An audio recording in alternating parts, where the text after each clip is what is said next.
look at the angle 2, zone 2, customizable defense. So again, just come slow with a angle 1 again. So again, he's coming with an angle 1. I'm slipping out of the way here. Again, we're going to catch, or we're going to complete the defense here with this first slash.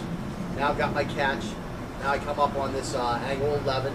Now I'm looking at that throat. Again, I can come with a 4, or I can come with a 7. Again, I'm going this way. So if I go with a 4, well, where's this knife going to go? So I really like the 7 here.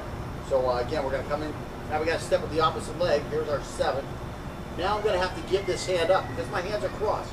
I don't want them crossed. So I've got to give this up quickly, but I got to get to this shoulder.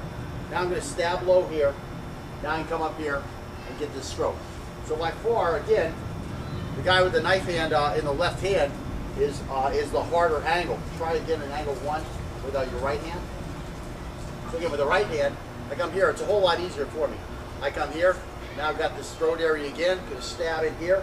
And now I can come over here and really get a good check off, moving him further away, keeping that blade further away from me, and work my way up for that throat. So again, it's the same thing. It's the same angles, just a little different with the crossing of the hands and with the movement, the direction I'm going. So by far, the 2 leaves me more exposed because of the fact of the hands crossing, and I've got to kind of release. I've got to release the weapon hand for a second while I come up with this check. But again, you know, we're going to give him something to think about. He's got this one coming in his belly. It's going to get ripped out as we come across here. That hand's going to have to come down. He's going to have to pay some attention to that knife going in there. And then, again, we roll and take the neck. But if you're an angle 2 guy, if that's what works for you, that's what you're going to have to do. Again, if you're an angle 1 guy, do you practice some angle 2? Yeah, because the wall might be here. And, you know, I could go to a linear defense. But I would much rather get the heck out of the way if I've still got the room over here to get the greater distance and again to move the center line off of his fighting center. That's key. It messes him up on that whole OODA loop thing.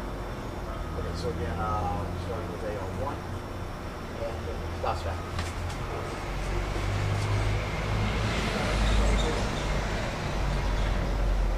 Stop back.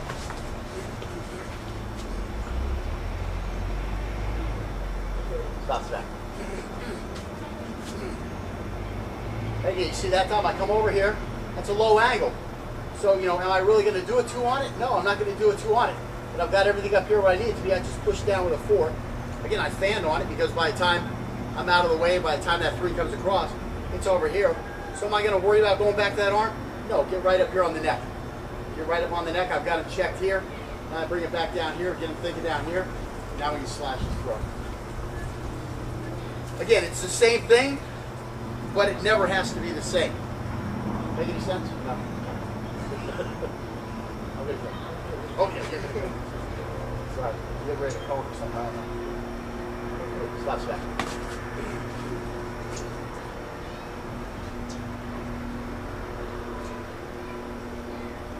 Stop back.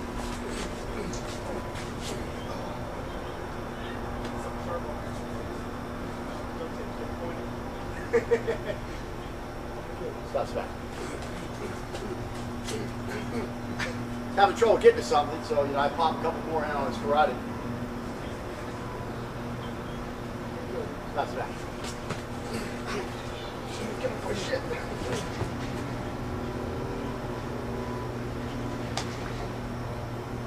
Stop back.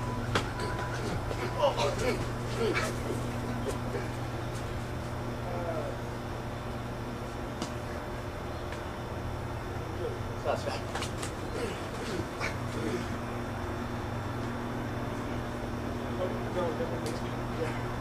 Oh, that's the same to me too.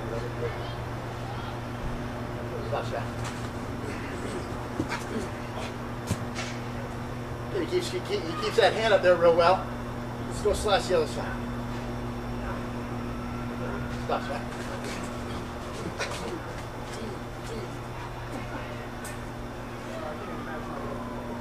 No, it really isn't. These things are really... Are you kidding? It's a little red in the back, but it's not like red like when we were using the aluminum blades up there. Those things are bright red. I mean, in the front, it's like almost gone. In the back, you got a little bit pop a little bit. Stop back.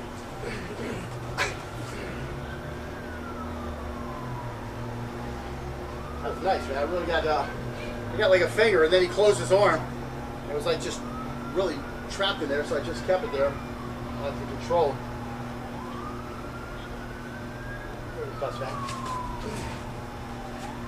And that time you see the catch was really necessary there, because that blade came back up at me and it come right to my hand. That's the nice thing. You know when it's here, it's got to go there, you know. I mean, where's it going to go? It's going to come towards you. So just go out there and grab it. Makes it a little easier after you've done it a couple thousand times. It's a good way to get sliced. You want to do a good slice across. And,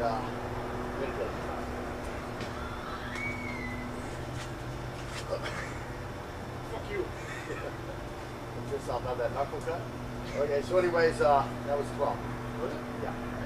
Okay, so again, the one he had trouble on was because I'm left-handed. If I was right-handed, he doesn't have those problems.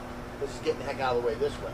That's the only reason you ran into that one, is because it was like the worst possible angle for what you were trying to do. What you would have been best off, when you see the blade going low, is really just get the hell out of the way. Let it go by, and then come in behind it. Well, for all the rest of the angles, I just pretend like it's right. Right. Yeah, that's what you got to realize. One that you have the hardest time against, when your footwork gets right for that one, that's the footwork you need to use against all of them. Should you have any problem with a certain one. And,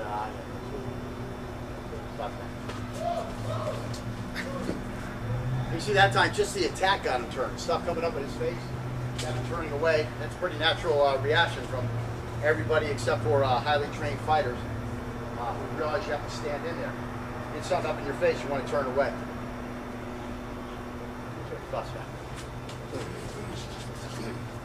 Tracheotomy, free tracheotomy. That's something go right in there. I was like, yeah. That's back.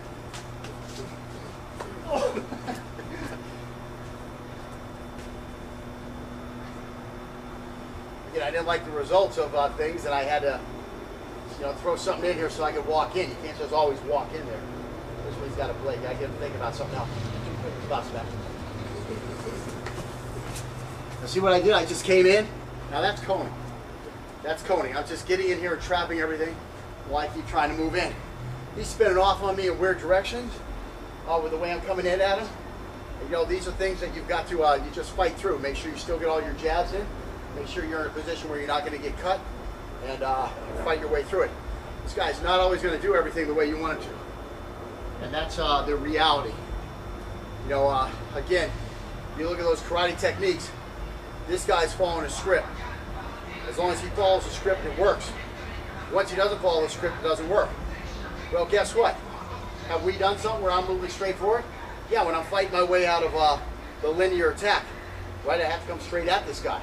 So that's what I'm doing here. I'm doing basically a linear attack. I'm just using both hands to make sure that knife ain't going to come up at me. Throw some kicks and punches in, get something in on his neck. Again, I've succeeded in this encounter. Bust back.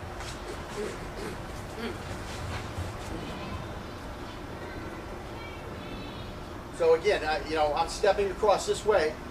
It's much harder when he's got the right hand and you're doing angle 2, because again, I'm stepping right onto his on his center line.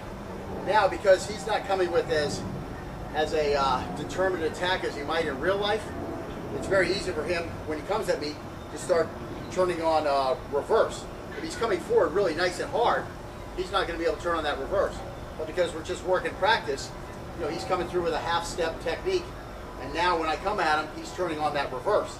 So now I've got a problem, but the problem is because I'm on his fighting center. That's where the whole problem comes from. If he comes a little harder and gets over here, now he's not going to be able to do that because he's not going to see my attack coming.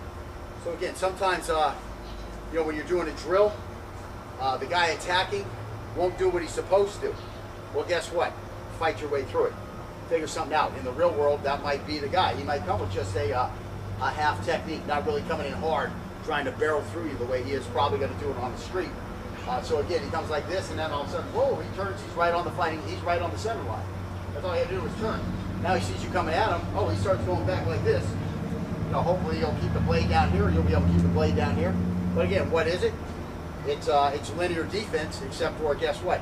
You're on the offense. Hopefully he won't do the linear defense right. you get your throat cut in. But again, coning, where I'm coming in here, you know, I'm beating him to the attack. I'm beating his attack out of the chamber to where I can get something done up here. And we'll get to those concepts later on. Stop smack. Now see, that time he came a little harder, and it made it a little easier for me to do the technique. Again, it's like I say in poker, you know, the more skilled this guy is, the easier it is for these techniques to work, because these are techniques against a skilled guy, not a sucker. I mean, if I'm in a karate school, he's doing it just right when he does the other way, because he's going to stay here, and I'm going to magically stay at Largo range. Even though he's attacked me, I'm still at Largo range, and I can cut this, and then I make my move back here, and then I do whatever I'm going to do, which is complete bullshit. It just ain't going to work that way. It could work that way, but it likely is not gonna. And then what are they going to do when the guy actually throws a real attack? They're going to be screwed. You know?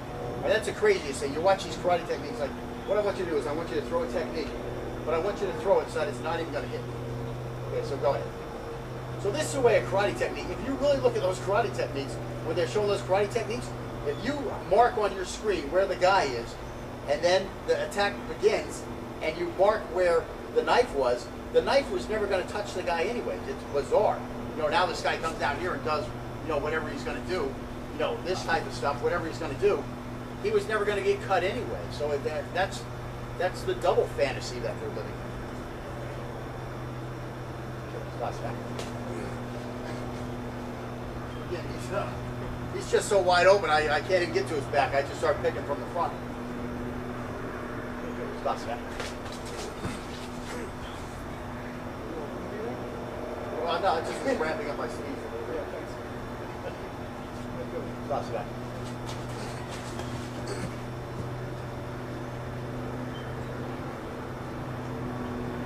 Stop back.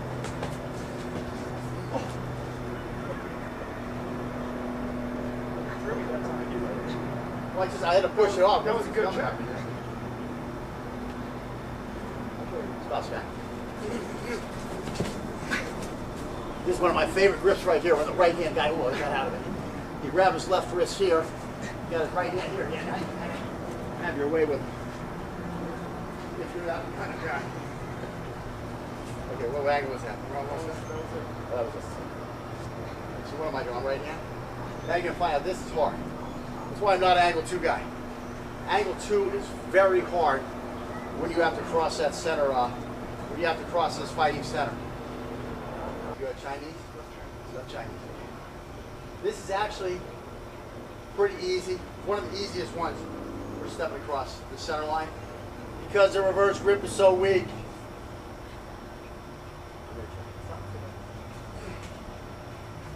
Good job. You got way out of the way. Fan.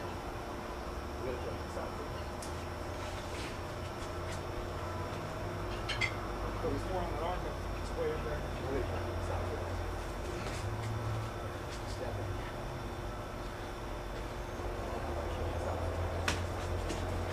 You waiting for 4? Planning on coming. Yeah. Stop it.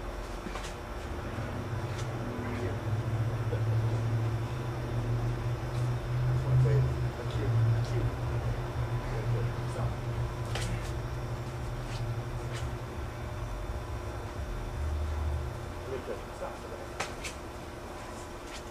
Nice. You just held that in, you just waited a little bit, and you brought it back out.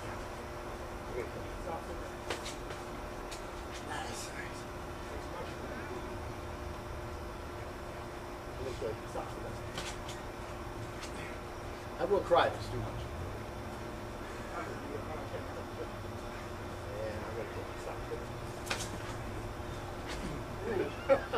That was really stuck. I'm good.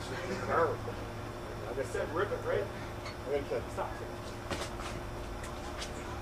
And again, might your blade get stuck on something the way it did right there? Yeah, you get caught on a freaking nice tendon, you get stuck in a ligament, you come across, you get all the way to that one of those, what are those things called? You get on a vertebrae there that gets stuck in the bone, you got to pull it right through. Okay, and, oh yeah, I'm gonna kill you. Stop. Yeah. I'm gonna kill you. Stop. Fed that one to you. Okay, so what do we got right here? Right now, Chinese November blast.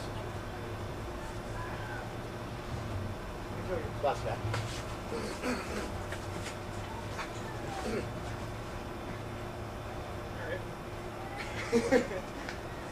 Hey, you see, we're in a little struggle there, and the technique works. I mean, you put a struggle on a lot of these karate techniques you see on the web. You know, this one technique for a certain attack. You put a guy in there who starts struggling. Oh, what's this other one? What's this other one? Yeah, this ancient European knife fighting manual. You start putting some of this struggle into that type of stuff there. That shit is toast, man. Anybody who believes in that Italian guy and all that type of crap, yeah, that stuff was great when they were big thrusters, and they were leaving stuff out there because they were transitioning from a sword to a knife, and the guys really didn't know how to fight properly. Yeah, that stuff worked. But in today's environment, that's not what we're doing. We know how to use smaller blades and that type of stuff. We don't overcommit on attacks, that type of stuff.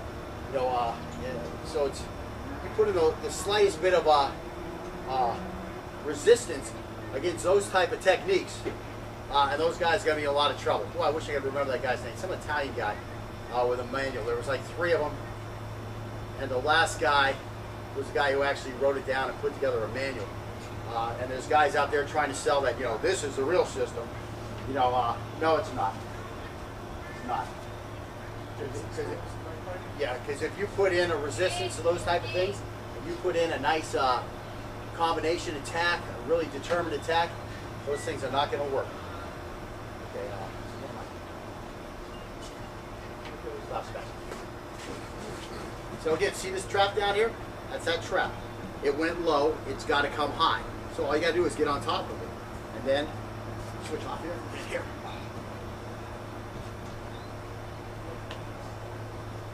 And stop spec.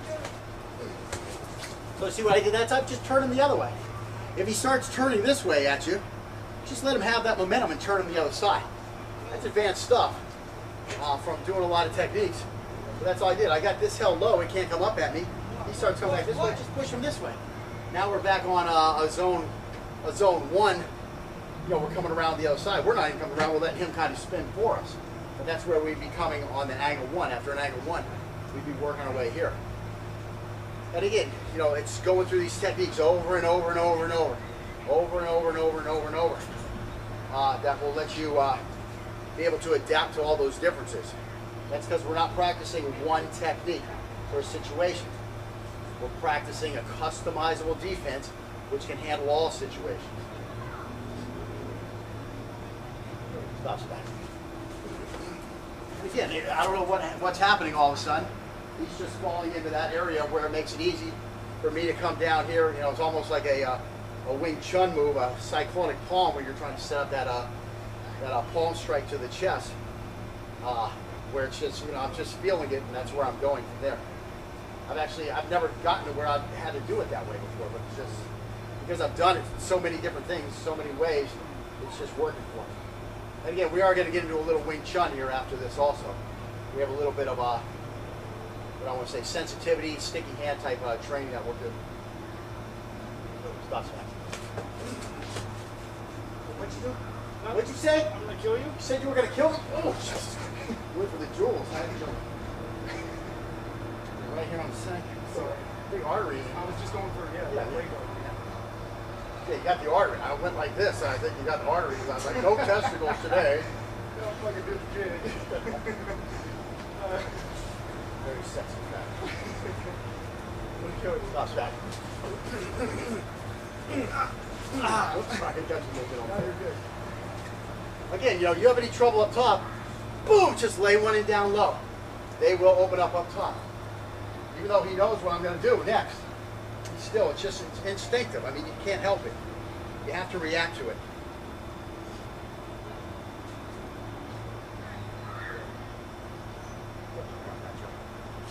Stop back. And again, I got to get something going there. Just slapping these things down, keeping something out of the way. Boom, a kick. Bam, a bam, a bam. And a bam, and a bing, and a boom. Who does that? That's Rootin. There, that's for you, boss. Stop, stop. Yeah, does it work out every time exactly the way you want it to? No, it doesn't. Is it going to work out the way you want it to every time on the street? No, it's not gonna. So you got to fight your way through it. Keep something going. That time I don't even know what happened. I'll have to look at it on the video. Maybe I didn't get enough out here. Maybe he's stopping and getting ready to come with another technique because he's a little nervous about me popping him. He's getting into a more defensive shell, which again is the sign of a skilled fighter, to be able to continue to move from that. So, you know, he's giving me something different. Well, I have to adapt, improvise, overcome. Stop, Scott. Again, that's my favorite spot to be. Where's that? What happened? That was a 8. Stop, Scott. Again, do you have to go for the low one? No, if your hand is right up there by his neck and that's where it's at, just go for the high one. You don't have to follow a technique. You have to do something efficient and effective.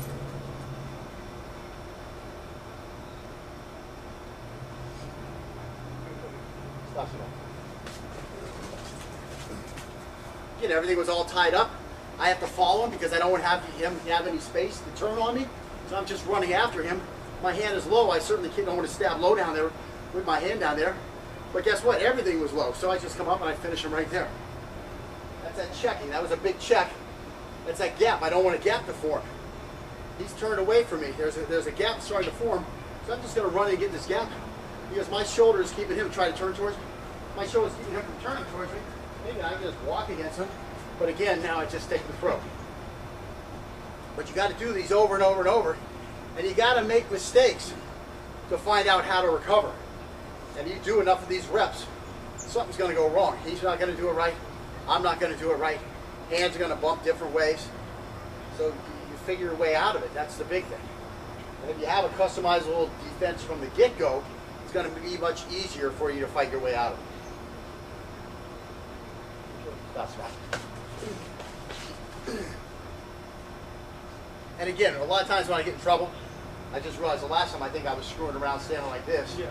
That's why I got in trouble, because I'm trying to fight from, I mean, you got to come way out here, and then you got to try to get this blade out. It's a lot longer trip than it is from right here. Stop, back. So again, there it was right there. I just stab in low, boom, go to the neck. I saw, when I put that in low, I saw everything open up, and then I just went high. Be here, and you know, I could go to a linear defense, but I would much rather get the heck out of the way if I've still got the room over here to get the greater distance, and again, to move the center line off of his fighting center. That's key. It messes him up on that whole OODA loop thing. Okay, so again, starting with a 1, and stop back.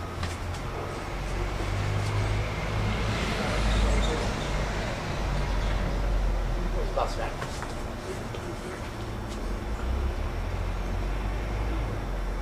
Stop. I don't want him crossed. So I've got to give this up quickly, but I got to get to this shoulder. Now I'm going to stab low here. Now I can come up here and get this stroke. So by far, again, the guy with the knife hand in the left hand is the harder angle. Try to get an angle 1 with your right hand. So again, with the right hand, I come here. It's a whole lot easier for me. I come here. Now I've got this throat area again. Going to stab in here. And now I can come over here and really get a good check off, moving him further away, keeping that blade further away from me, and work my way up for that throat. So again, it's the same thing. It's the same angles, just a little different with the cross. We're going to look at the angle 2, zone 2, customizable defense. So again, just come slow with a angle 1 again. So again, he's coming with an angle 1. I'm slipping out of the way here. Again, we're going to catch, or we're going to complete the defense here with this first slash. Now I've got my catch. Now I come up on this angle 11. Now I'm looking at that throat. Again, I can come with a 4, or I can come with a 7. Again, I'm going this way. So if I go with a 4, well, where's this knife going to go? So I really like the 7 here. So again, we're going to come in. Now we got to step with the opposite leg. Here's our 7. Now I'm going to have to give this hand up because my hands are crossed back. Again, you see that time I come over here, that's a low angle. So, you know, am I really going to do a 2 on it? No, I'm not going to do a 2 on it. But I've got everything up here where I need it to be. I just push down with a 4. Again, I fanned on it because by the time I'm out of the way, by the time that 3 comes across, it's over here. So am I going to worry about going back to that arm? No, get right up here on the neck. Get right up on the neck. I've got it checked here. Now I bring it back down here, get him thinking down here. Now we can slash his throat. Again, it's the same thing, but it never has to be the same. Make any sense? No. Crossing of the hands and with the movement, the direction I'm going. So by far, the 2 leaves me more exposed because of the fact of the hands crossing, and I've got to kind of release. I've got to release the weapon hand for a second while I come up with this check. But again, you know, we're going to give him something to think about. He's got this one coming in his belly. It's going to get ripped out as we come across here. That hand's going to have to come down. He's going to have to pay some attention to that knife going in there. And then, again, we roll and take the neck. But if you're an angle 2 guy, if that's what works for you, that's what you're going to have to do. Again, if you're an angle 1 guy, do you practice some angle 2? Yeah, because the wall might